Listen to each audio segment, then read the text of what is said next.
Bonsoir à toutes et à tous et bienvenue dans ce journal. Les armes s'affûtent pour l'élection de 2023. Les congrès des leadership gouvernance pour le développement a choisi Augustin Matata Ponyo pour défier Félix-Antoine Tshisekedi en 2023. Regardez. Au profit de l'ensemble de la population congolaise, je vous informe avoir décidé d'accepter votre choix porté sur ma personne comme candidat de notre parti à l'élection présidentielle. L'ancien premier ministre congolais Augustin Matata Ponyo a été investi à Kinshasa ce mardi 3 mai. Candidat à l'élection présidentielle 2023, à l'issue du congrès de son parti politique Leadership et Gouvernance pour le Développement. Son parti politique Leadership et Gouvernance pour le Développement, LGD, a pris la ferme résolution de s'investir à fond dans la recherche des solutions à l'insécurité dans l'est de la RDC. Car aucun développement ne peut être envisagé à situation de guerre et de conflit. Nos sœurs, nos mamans qui se finissent par perdre le sens de la vie, des développements massifs de nos concitoyens, sans observer régulièrement cette situation retenue bien procédée, fondamentalement d'une malédiction de leadership et de gouvernance qu'il faut exaucer dès aujourd'hui, déclaré Matata Ponyo.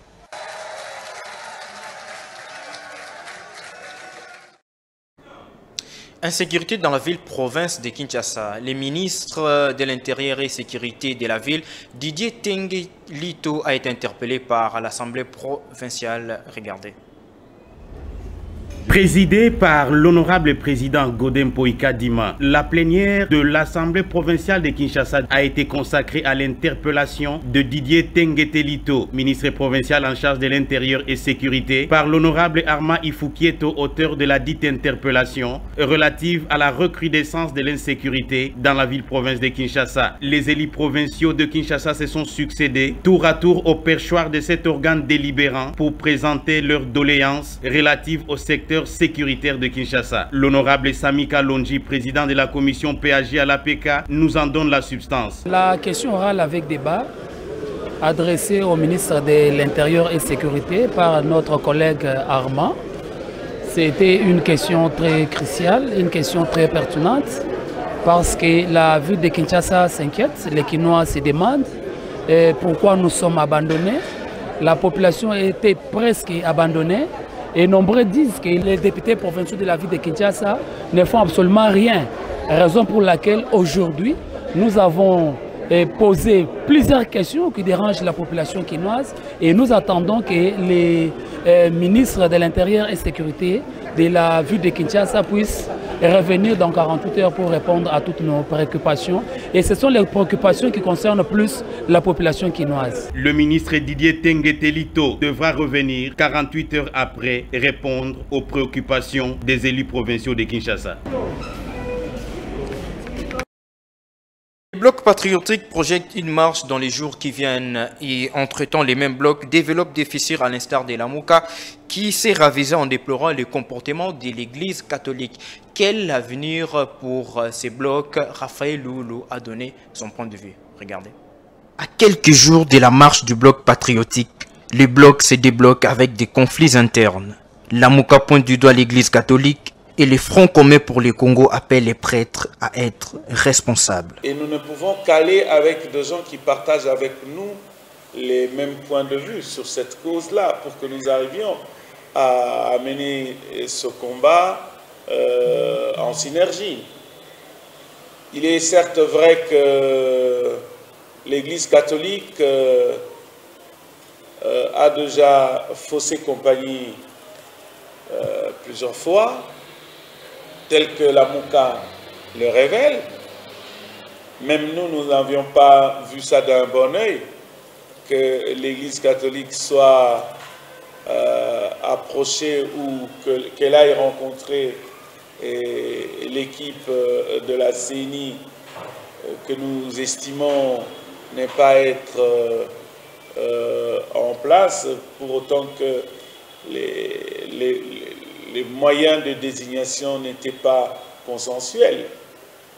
Et nous estimons que l'Église catholique n'a qu'à tirer les conséquences de ce qu'elle est en train de faire.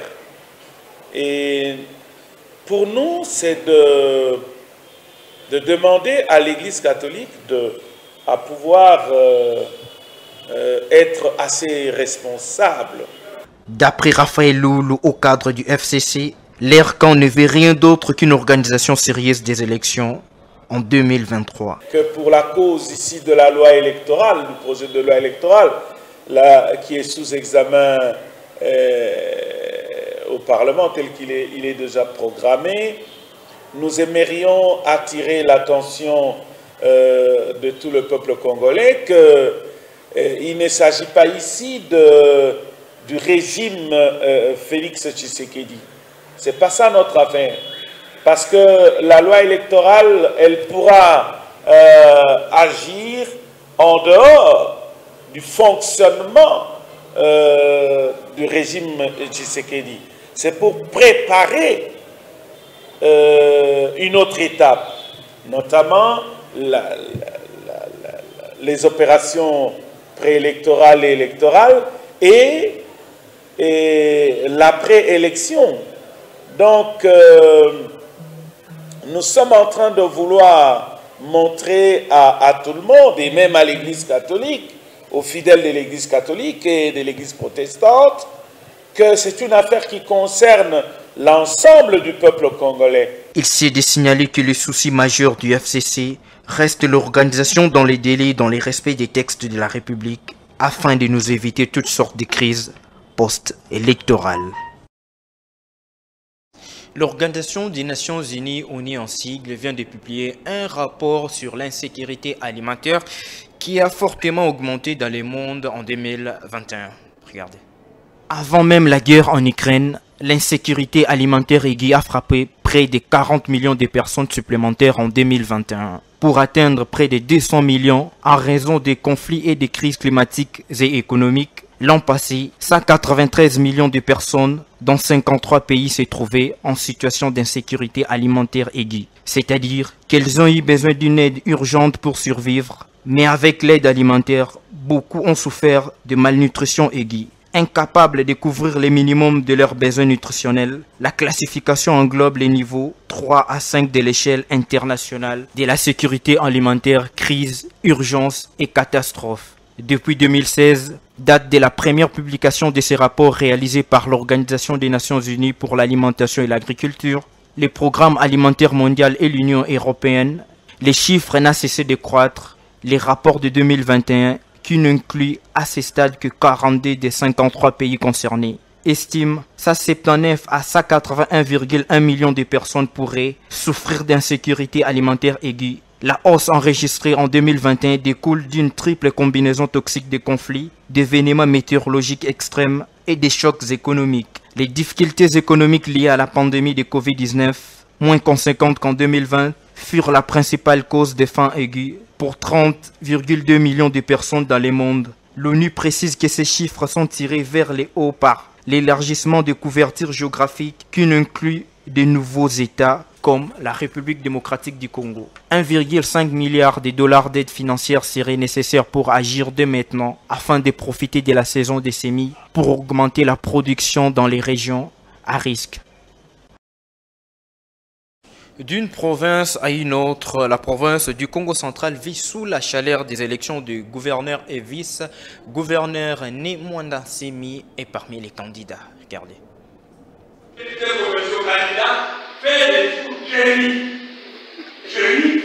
Parce que je sais que tous ceux qui disent ça, ça est déjà dit, mais ça n'a jamais donné quelque chose. Et je sais que ça ne donne rien, je sais une fois. Ça ne donne rien parce qu'on était capable de développer la province en 5 ans. Qu'est-ce qu'on va faire en 1 mois? 1 mois et demi. Rien. On ne fera rien. Donc, moi je sais pourquoi à l'hôtel du Midi, on vous a donné ça. Je vais essayer de le dire. Moi je sais pourquoi à l'hôtel du Midi, on vous a donné ça. Oui, s'il vous plaît. Très bien. Vous me connaissez très bien. On a parlé ensemble. Alors, quand vous voulez parler de la position, moi, je suis éclairé là-bas. Je vous demande de ne pas le dire. Vous avez des électeurs. Ici, il y a des gens qui vont voter pour vous. Quand vous commencez à les insulter, comment voulez-vous que ces gens-là... Je ne les insulte pas. Personne n'a eu l'argent. Vous avez été démêlé. Parce que si moi je venais au gouvernement, vous avez avec le même bateau. Et je ne peux pas permettre que les gens qui travaillent, qui travaillent pour le Rwanda, les mangent du sable. Moi j'ai été en Europe, et j'ai cherché à chercher, et le secret de l'Europe. Le secret de l'Europe, c'est celui qui travaille bien et bien payé. Donc, si moi, je le fais, si moi je le demande, j'essaie d'enlever mes bateaux et les députés provinciaux et j'aurai l'obligation de répondre avec toutes les idées.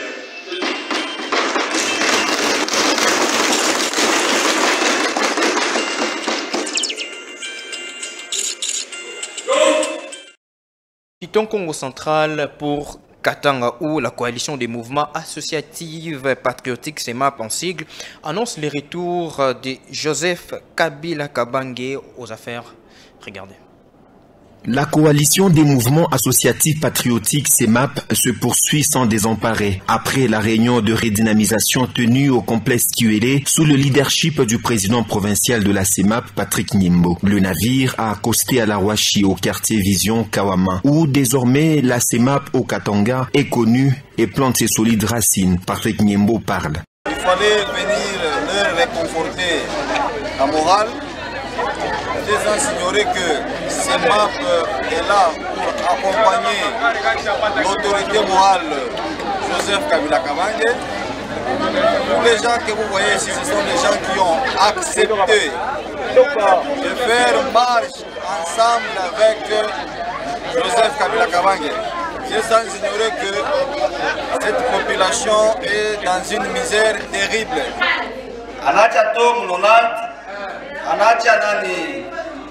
Transport 250 francs bis, moteur Kakou c'est quoi 300 francs, carburant pour station quoi 1000 francs le litre, Kango pour ma puta Kango 50 francs, Makala quoi 100 francs.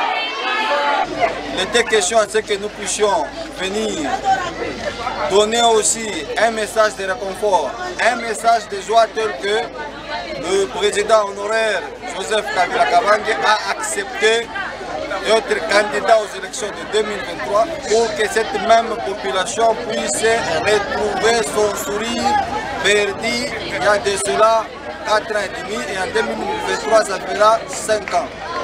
Pour ces nouveaux membres de la CEMAP, il n'est jure que par Joseph Kabila pour son retour au pouvoir. Tunasikia furaha juu ya hivi Patrick Nyembo anafika, ni njia ya kushanje 2023 tuone ko changement ya Joseph Kabila kuluria hapa pouvoir. Itatufanya shi vraiment shi bajani tunasikia bien sana. Juu akilurie tunaweza tunapata makazi shi bajani. Merci sana kwa Patrick Nyembo kwa hapa. Tunapenda president Kabila Joseph arudie hapa pouvoir.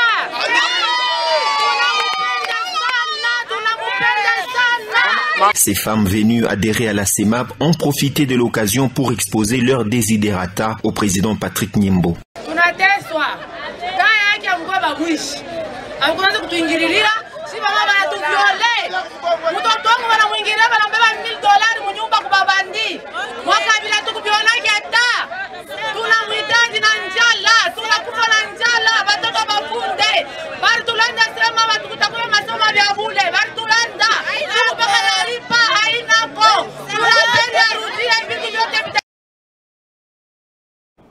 La ville de Bandundu s'enrichit d'une nouvelle société de gardiennage, la vision de l'aigle pour la sécurité de la population. Regardez.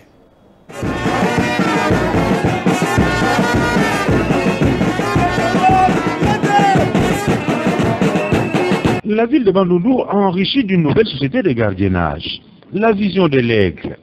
Ces jeunes filles et garçons ont suivi une formation de près de 6 mois de quoi se prévaloir policiers à compétences restreintes et qui ont bénéficié d'un appui combien louable des officiers de la police nationale congolaise. Voilà qui justifie d'ailleurs la présence à la cérémonie de clôture de cette session de formation du commissaire supérieur principal Kanguluma Kaikai, le commissaire provincial adjoint en charge de la police administrative du Kwilu, représentant personnel du général Kanold Kamana, le commissaire provincial de la PNC Kwilu, en mission de service. Honorable président de l'Assemblée ici représenté, messieurs et mesdames, tout protocole observé, nous saluons votre présence massive en ce lieu. Ceci prouve à suffisance l'intérêt que vous attachez aux services publics et privés installés dans la province Kwilu en général et dans la ville de Bandundu en particulier. Pourquoi le commissariat provincial de la police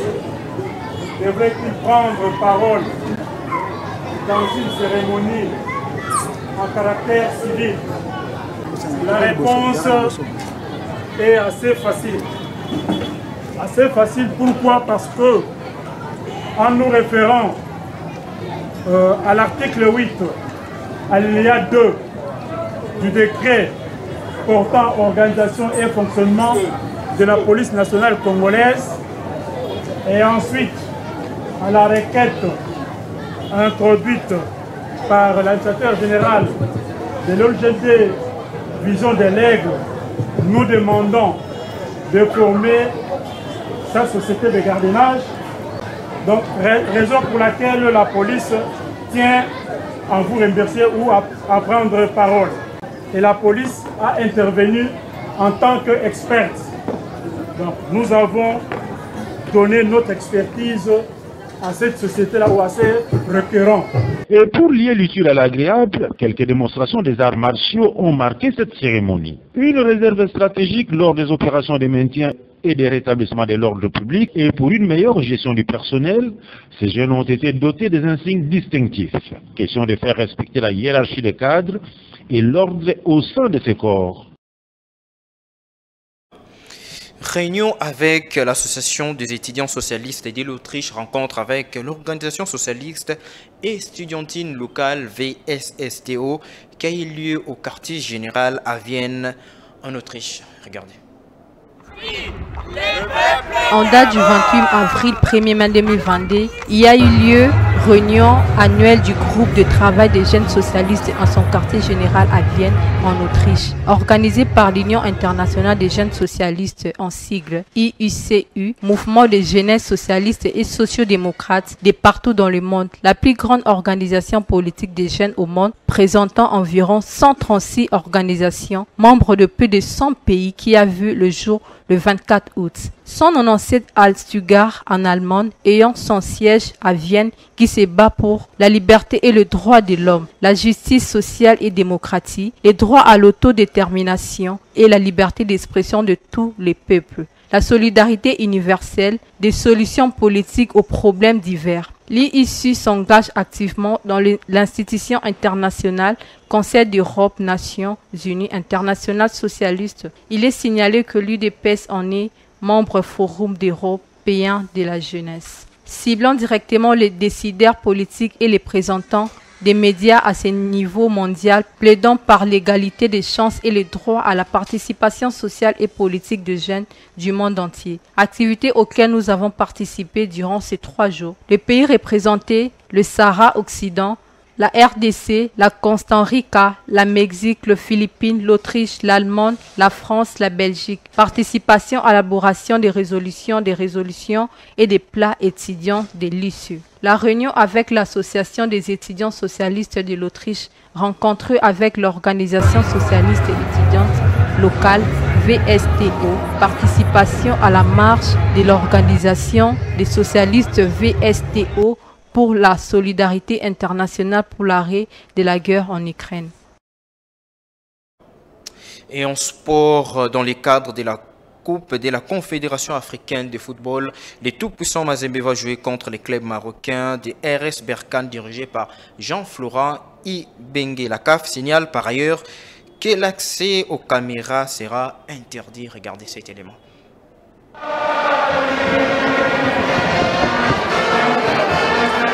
En perspective de la rencontre qui va opposer les clubs du tout-puissant Mazembe de Lubumbashi contre la Renaissance Berkane du Maroc, pour les comptes de la CAF, quelques décisions ont été prises. En effet, les clubs de Lubumbashi interdisent tout accès des caméras au stade. Dans un communiqué publié le mercredi, tout accès des caméras dans l'enceinte du stade de TP Mazembe de Kamalondo est strictement interdit. Les droits filés étant réservés à la propriété de la CAF avec le diffuseur attitré, aucune caméra ne sera autorisée les jours du match. Par ailleurs, l'unique représentant de la République démocratique du Congo en Afrique appelle les médias qui désirent couvrir la rencontre de saisir le tout-puissant Mazembe par son adresse électronique. Toutefois, les clubs louchois indiquent que toutes les autres dispositions seront signalées les jours de la conférence de presse d'avant-match.